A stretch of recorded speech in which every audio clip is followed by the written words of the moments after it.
guys, tuloy po ang topic natin kasi may nag-request po sa akin ng tawag dito, ng paano ako nag-apply from Middle East, from Dubai to Russia. So, nagtatrabaho bilang isang OFW. So, 2010 nagtatrabaho po ako sa Dubai. So, 3 years po ako sa Dubai. And then, minob ako ng employer ko doon sa, may bahay sila sa Jordan, Amman, Jordan. Pumunta ko ng Jordan, 3 years din ako sa Jordan. Tapos, after ng contract ko, kasi siyempre sa Middle East, mahirap sa Middle East. After ng contract ko is, nag-decide ako, nagsabi ako sa boss ko na ayaw ko na tawag nito, mag-renew. Ayoko na mag-renew kasi gusto kong, yun nga, may plano ako. So, hindi lingid sa kaalaman ng boss ko na hindi niya alam na ako pala nag-a-apply puntang Europe. Tapos after nun, nasa Russia. So, ma-expired na yung 3 years contract ko sa kanila. So, gusto ng amo ko uli. Kinausap niya ako na kung gusto, papayag daw ba akong itawag nito, i-renew yung aking contract. Sabi ko hindi ako papayag kasi sabi ko I wanna go home. Tapos pero hindi kasi nag-lie ako sa kanya dahil alam ko na hindi niya ako bibigyan ng chance na makapag-across pupunta ng ibang bansa. So ganito ang ginawa kong diskarte. So gumawa ako ng diskarte. Kinausap ko yung dalawa niyang asawa kasi may dalawa siyang asawa. Kinausap ko, sabi ko I have an opportunity to going another country across. Sabi ko ganun. Sabi ko I have my friends in Russia, Moscow, so she's wanted me to go there. So yun, pumayag naman sila. Sabi niya okay, that is your opportunity, so we will not hindi daw nila ako hahadlangan, sabi pa. Tapos yun, nung time na yun, napumayag na sila. So ang ginawa ko, start na ako nag-process sa Russia ng invitation as a working invitation. So after 2.5 months na-process yung dumating, pinadala sa akin from Russia. So ang ginawa ko, online appointment ako. Pumunta ako sa consulate ng Russia sa Jordan, Amman. Then after nun, kinumpleto ko yung requirements, nag-medical pa ako noon. Tapos blood test, medical. Tapos lahat kinumpleto ko yun. Tapos bumalik uli ako kinabukasan doon sa consulate ng Russian Embassy, Russian Consulate sa Amman, Jordan. Tapos nung in-interview na ako, sabi sa akin nung it is your first time to go in Russia. Sabi ko yes, sabi ko ganun. Sabi niya, anong gagawin mo doon? Sabi ko naman is magtatrabaho kasi ang invitation ko is working, so hindi dapat ganun din yung sasabihin ko, magtatrabaho ko doon. Sabi niya okay. Tapos nung sabi niya okay, you can come back after 3 days. Yun, bumalik. Tuwang-tuwa naman ako kasi i-wait ko na lang yung aking visa sa Russia kasi nga 3 days yung process. Pagka 3 days, bumalik ako sa Russian consulate. Tapos nakuha ko na yung visa ko. So on that day, nag-online checking ako sa mga ticketing kung mayroong allowance, ganun kasi nagmamadali ako dahil after few days, ang employer ko na lalaki na hindi niya alam na ako nakapag-apply na sa Russia, doon ang punta ko instead na uwi kasi ang sabi ng employer ko is okay, you can go home, I will not give your salary. So pumayag naman ako kasi may 3 months pa ako hindi niya binigay. Okay, it's okay, I can buy my ticket, sabi ko kasi malakas ang loob ko kasi alam ko na may pupunta ako ng Russia. Then okay, nung nakabili na ako ng ticket, sabi ko dun sa employer ko na 2 babae, sabi nila sa akin kasi wag ko daw sabihin na kutsaba ko sila, kumbaga alam nila yung aking plano. Ayan, sabi ko sure, sabi ko hindi ko kayo papahama kasi siyempre alam niyo na guys ang ugali ng Arab ay masyadong mahigpit. Although Palestine citizen sila, pero siyempre dugong blood pa rin sila ng tawag nito, ng Muslim Arab country. So, ayun na pumayag. Sabi ko, thank you, sabi ko gano'n. Tapos, nung nakabili na ako ng ticket, so after nung nakabili na ako ng ticket, after the next day, flight ko na. So, nung nag-flight na ako, paalam na ako lahat-lahat. Papunta na ako ng airport. Sinatid ako ng driver ng amo ko. Mabait naman, mabait sila. Kaya lang, hindi yung amo kong lalaki, hindi kanya bibigyan ng opportunity na pupunta ka ng ibang bansa para makipagsapalaran. Kumbaga gusto niya, doon ka lang talaga forever. Kasi yung mga tatlo kami sa bahay, tagalinis ako, taga-massage yung isa tagaluto. So yung tagaluto, 22 years na siya doon. So doon lang talaga. Pero ayaw ko naman kasi ng habang buhay or tumanda ako sa ganun. Gusto ko kasi nag-explore. Gusto kong maranasan yung makita yung mga different country na ano yung mga pagkakaiba, mga cultures ganun. So gusto ko rin magta-travel. Tapos, yun, sabi ko nakakuha na ako, pumunta na ako sa Russia. So, sa Moscow, Russia. Nung pagdating ko ng Moscow, Russia, nakatulog lang ako ng one night. Pagkagising ko kinaumagahan na receive ko yung message sa akin ng aking kasamahan doon sa Jordan na, Christy, thank God nandyan ka na sa Russia. Tapos, kakarating lang ni Master, kasi Master tawag niya doon, kakarating lang ni amo dito sa bahay at hinahanap ka. Pero nagda-doubt, malakas ang tub. Malakas kasi yung amo ko is matalino. Hindi siya marunong magbasa, hindi siya marunong, nakakapagsulat siya ng Arabic, pero English hindi siya marunong, pero nakakapagsalita siya ng English. At businessman siya. Tapos, ang bilib ako sa kanya kasi hindi siya marunong magbasa, hindi siya marunong magsulat ng English, pero Arabic marunong siya. Pero sa memory niya, lahat ng contact number niya sa cellphone is memorize niya. Okay, dumating na si bossing sa Jordan kasi hindi siya mapakali kung saan ako pumunta. Hindi niya alam na nandun na pala ako sa Russia. So, ang ginawa niya, nagpa-check sa police. Siyempre, pag umalis ka kasi sa isang bansa, for example, magpapakancel ka. So, may record ako doon sa police na nagpa-cancel ako. Mag-i-exit ka na kasi noon. Tapos, nalaman niya na nagpa-cancel ako. Tapos, ngayon nalaman niya na pina-check niya ngayon. Doon nalaman ng police kasi sasabihin kung saan ang punta mo eh. Nalaman ngayon niya na pumunta ako ng Russia. Ang ginawa niya, alam mo, nag-search talaga siya, hindi siya mapakali. Tapos nalaman niya rin kung ang galing ng matanda, nalaman niya kung ano yung sinakyan kong airplane, Royal Jordanian airplane. So pumunta siya dun sa chinek niya kasi nakita na sa police record eh.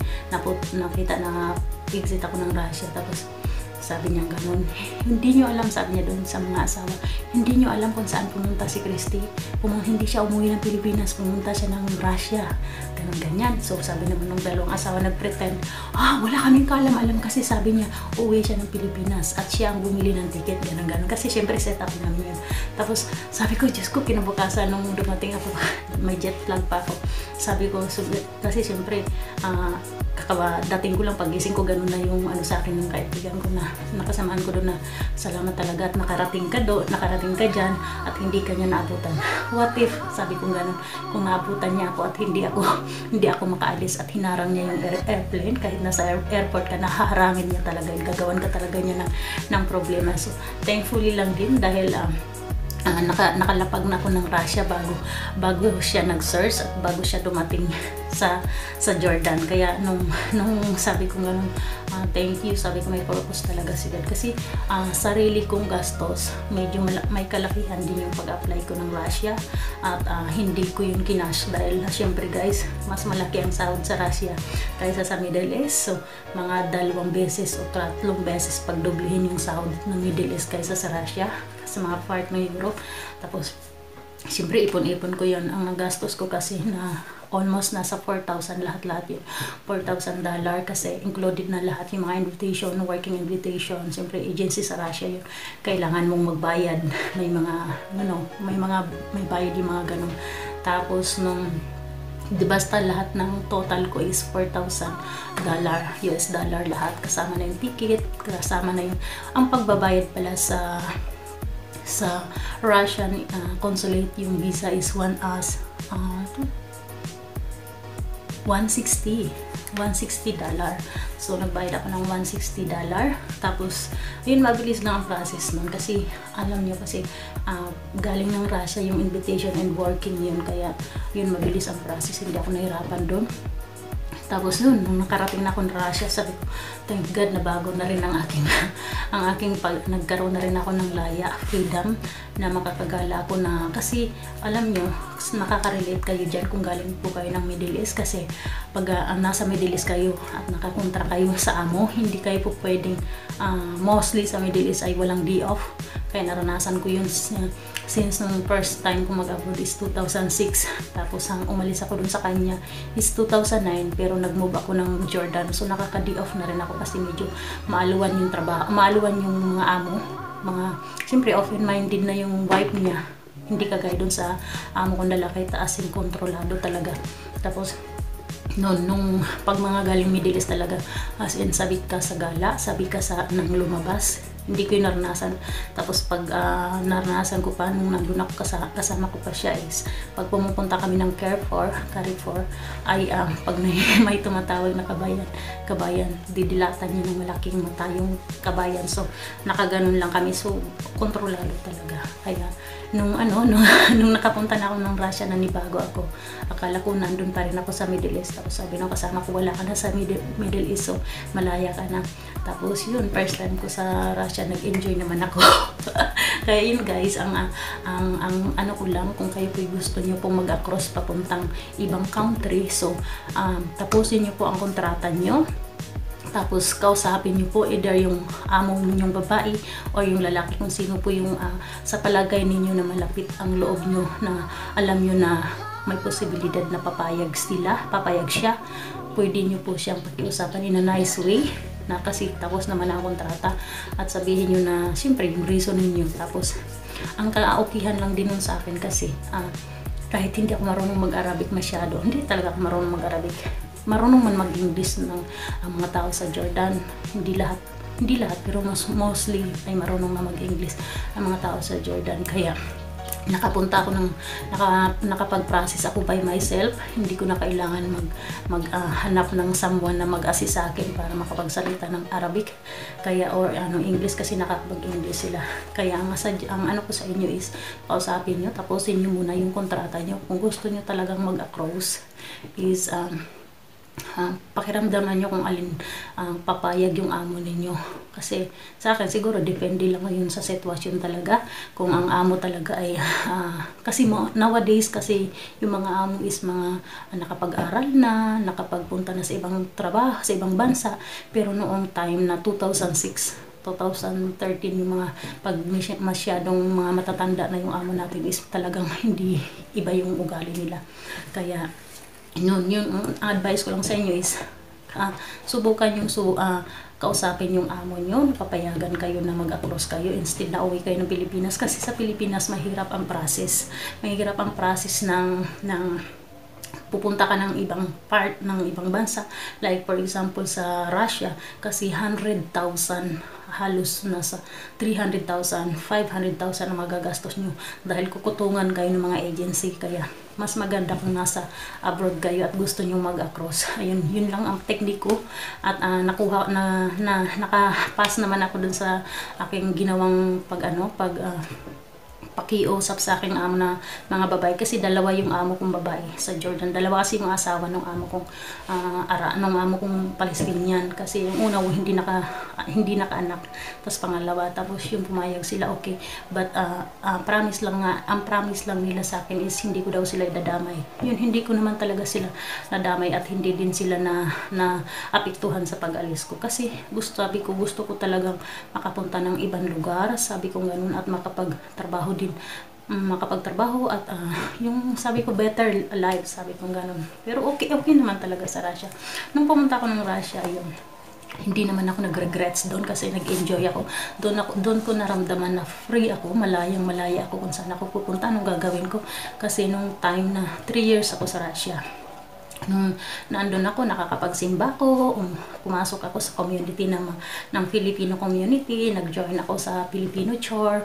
Ayan, kasi yun, gusto ko talaga yung mga ganun style. Sabi nga sa akin bakit daw ay parang tawag nito, sabi nila ay bakit daw ako ay hindi daw ako nakakapagsimba sa Middle East. Sabi ko, alam niyo naman po kasi sa Middle East ay masyadong mahigpit, kaya yun ang sabi ko.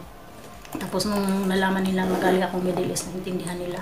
Tapos yun, nag-join ako, masaya doon ang life, kahit medyo mahirap. Mahirap din kasi pabago-bago ang ekonomiya, nag-change at crisis din. So, kaya yun guys, yun lang ang maikwento ko. Nag-enjoy naman ako, 3 years din ako sa Russia. Sabi nga nila, ba't hindi ako pumunta ng Europe? Kasi may other reason naman kung bakit hindi ako nakapunta ng Europe, may pinapaaral.